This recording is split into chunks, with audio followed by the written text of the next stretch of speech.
of Defense of the U.S. Good afternoon. It's a privilege to be here in Panama. Minister Abrego, thank you for an incredibly productive visit.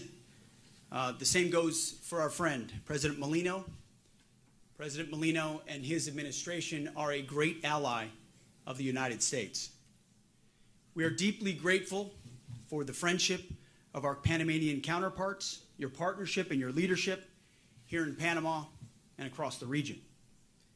We face shared security challenges and common threats. Together, we will deter them by increasing our defenses and achieving peace through strength. Since President Trump was elected, our two nations have done more to strengthen cooperation in a few months than we have in decades. And President Molino, who we met with earlier, we have you to thank in large part for that as well. We're partnering closely in three areas. First, securing our borders and stopping mass illegal migration. What Panama has done in the Darien Gap is incredible. Crossings down 99% since a year ago. Second, we're countering violent cartels and criminal enterprises. And third, we're securing the Panama Canal and countering China's malign influence. The Panama Canal is key terrain that must be secured by Panama with America and not China.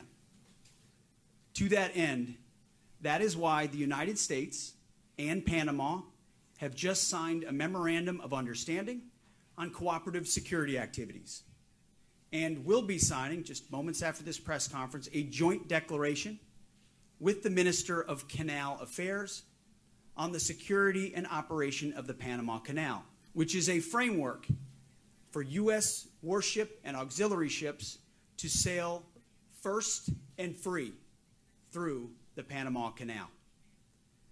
These documents reaffirm our historic ties and outline how we will deepen our relationship and strengthen bilateral canal security cooperation. It also builds on the great work started by our Secretary of State, Marco Rubio, and his team.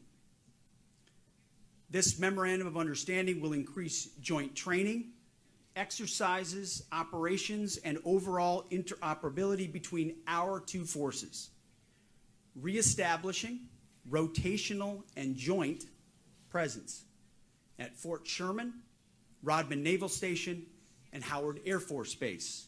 At Fort Sherman, reviving the Jungle School alongside Panamanian forces. Our expanded security relationship will also enhance cyber cooperation, information sharing, bilateral security dialogues, and canal infrastructure improvements. These steps are going to help Panama deter and counter malign activity in the areas surrounding the canal. Our countries reaffirmed our shared commitment to protecting Panamanian sovereignty from malign influence. And we recognize the foundational importance of our constitutional governments, including respect for our neutrality treaty. We've also been working closely with the Panama Canal Authority, and we will further increase our cooperation with each other. The U.S. Army Corps of Engineers is one example. They were critical in building the canal over 120 years ago and have partnered closely with the Canal Authority for many years. The Canal Authority will continue to pay the Corps of Engineers for their expertise and technical support. This will help ensure the canal's long-term sustainability. And this summer, the USNS Comfort, a naval hospital ship, will visit Panama and provide medical help and deepen bilateral relationships between our service members and our people. Beyond our important bilateral relationship with Panama, I'm proud to be here to participate in the Central America Security Conference. So thank you again, Minister Abrego, Admiral Halsey, Commander of U.S. Southern Command, doing a fantastic job for convening this important regional security forum. It was great to meet so many partners earlier this morning and last night and hear how we are working together, training together, and exercising together. In fact, right now, partnering with Panama, we have 2 cruisers, 2 USS Coast Guard cutters, F-18 fighters, a U.S. Marine Corps infantry company, over 1,000 U.S. troops supporting partner operations in Panama. Together with Panama, we're focused on strengthening our security cooperation and countering malign influence. The security of our hemisphere is a top priority for the United States Department of Defense. Our mission is simple: achieve peace through strength through an America First approach.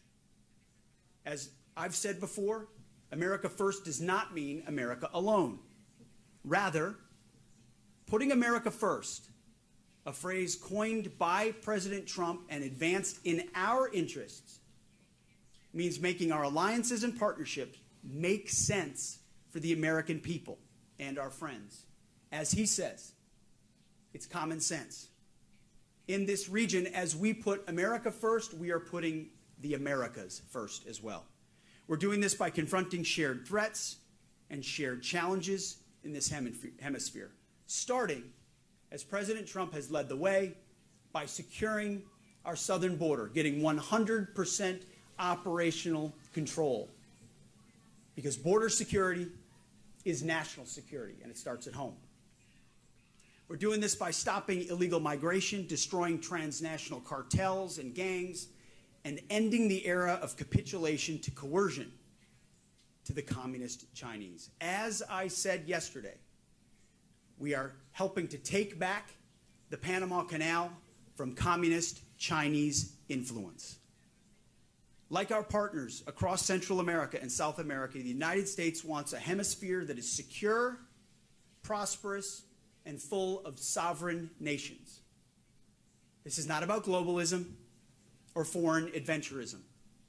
This is a golden age of clear-eyed Americanism and shared national interests. We want this to be a golden age for our countries together and for this hemisphere. We want, in short, not only to make America great again, but to make the Americas great again. And we will achieve these goals together, standing shoulder to shoulder with our allies and partners, with President Trump leading the way. So again, I want to thank President Molino, Minister Abrego, for being valued partners and for hosting us in your beautiful country. And with that, we look forward to your questions.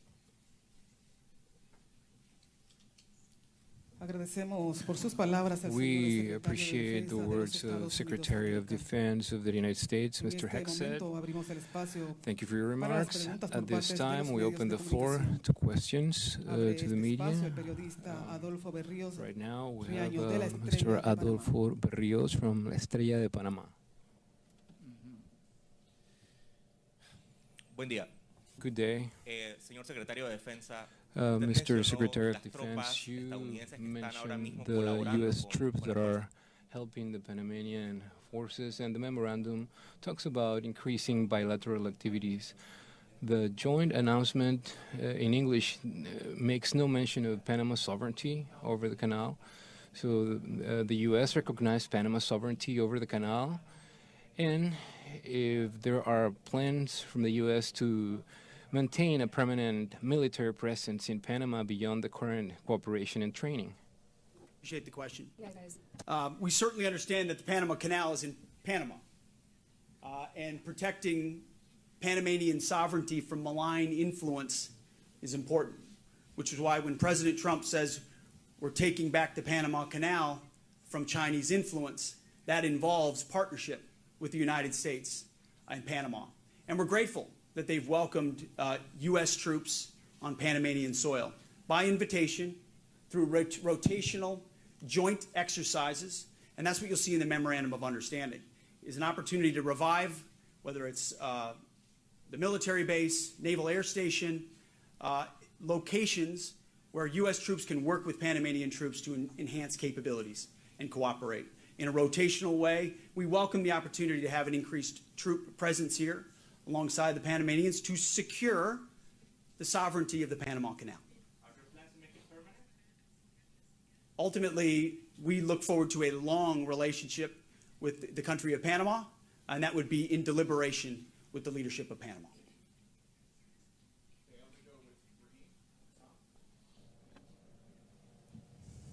Well, thank you, Secretary. Thank you, Mr. Minister. Two parts, if I may. Number one, the Chinese responded quite aggressively to your trip, saying, well, accusing the US of blackmail. So I thought I'd just ask you, have you blackmailed anyone? And, Minister, do you feel blackmailed at all? My second question is for the Minister about Taiwanese sovereignty. This country has ceased to recognize Taiwan since 2017. Did Taiwan come up in your conversations this week? And is that something you'll pursue again? Thank you. Well, I don't know anything about blackmail. Appreciate the question. But I do know about strength. Peace through strength and deterrence. You're seeing strength from President Trump with tariffs, with reciprocal tariffs, recognizing that he's willing to protect American industries and American workers from unfair trade practices that have existed for decades, and no one stood up on behalf of America. President Trump is doing that in real time right now. And at the Defense Department, whether it was our trip to the Indo-Pacific, in the Philippines, Japan, and Guam, and elsewhere, or here in the Panama Canal, and with our Panamanian partners, we're standing up to malign Chinese influence and simply saying a strong America that deters that influence in our own backyard, in our hemisphere, is good for us, good for our partners, and creates opportunities for freedom in the future. So again, this is not about, we want peace, we seek peace, we don't seek conflict, but we believe that conflict does not come the stronger we are. And we're happy to speak it clearly, which President Trump has always been willing to speak that clearly, which is why we point out here clearly the malign influence of the communist Chinese and their attempt to leverage it in the Panama Canal or Panama Canal area, which does not serve Panamanian interests or American interests. And that's something we will stand up for every day.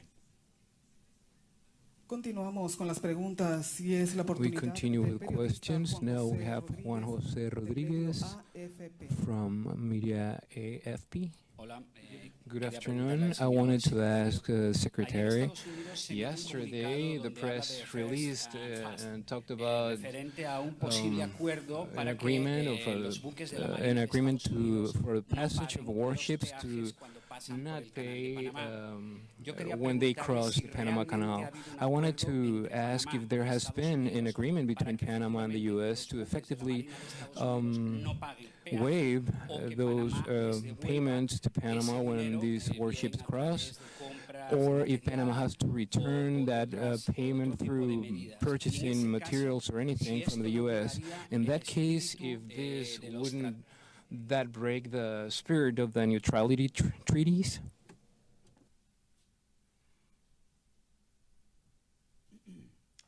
Appreciate the question. We're calling it, and we said in our statement yesterday, first and free. First and free for U.S. and Panamanian vessels, military and auxiliary vessels. In partnership, that's why after this we're signing with the Minister of Canal Affairs, but it is in keeping with the understanding of the Panama Constitution, with the authorities of the Panama Canal. So we've worked directly with Panamanian leadership, with the Canal Authority, to make sure it's arranged in such a way that it is first and free and is in keeping with their understanding. And that we'll be signing that framework, which is what it is today, a framework right after this press conference with the Minister of Canal Affairs. But it was important to us that in moments of contingency, our troops can travel first and free. We're grateful that our Panamanian partners are working with us on that. Absolutely. Thank you.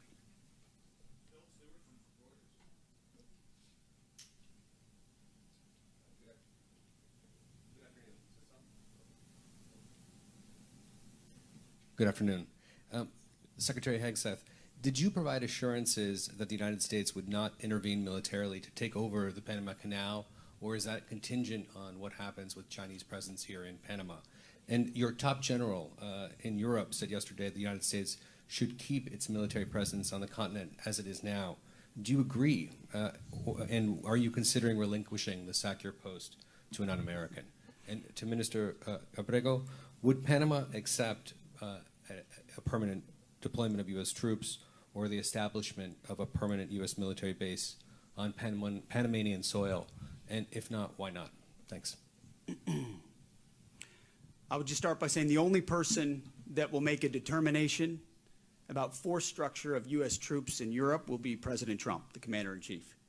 And we will continue to have ongoing discussions, including inside the context of Ukraine-Russia negotiations, of what our force posture should be on the continent. That best addresses American interests and ensures burden sharing in Europe as well. To the question about Chinese influence, we are focused on working together with our Panamanian partners to ensure that malign Chinese influence is not allowed to take any additional hold and is in fact expelled from the Panama Canal and the Panama Canal area. And they've been very fruitful conversations. I don't know if the minister has. Yes, good afternoon. Again, we want to establish or to say that Panama absolutely during this memorandum of understanding has given any sovereignty of the Panama Canal or any of the adjacent zones.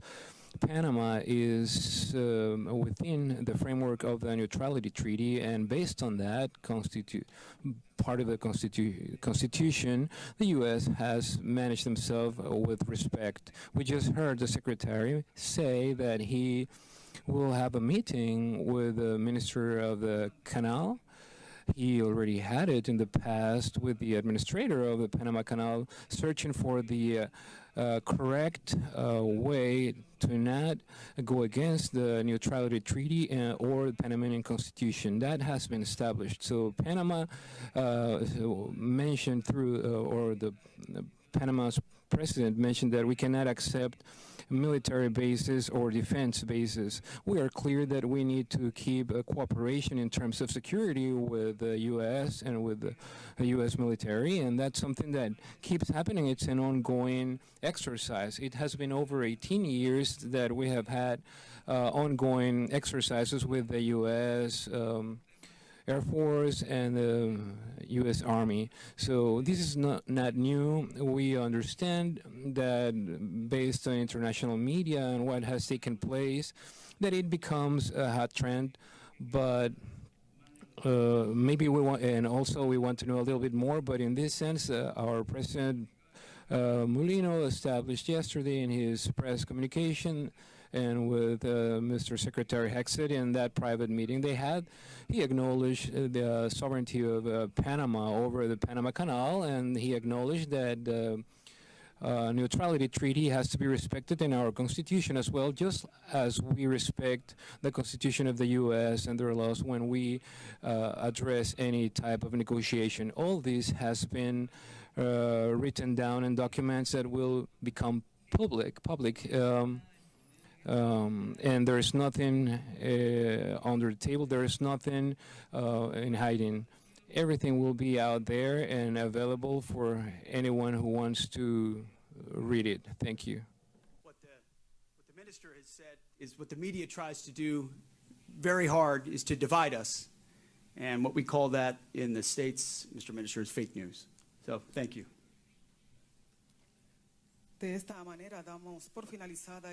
We wrap up this press conference. Thanks to everyone for joining us, and have an awesome afternoon.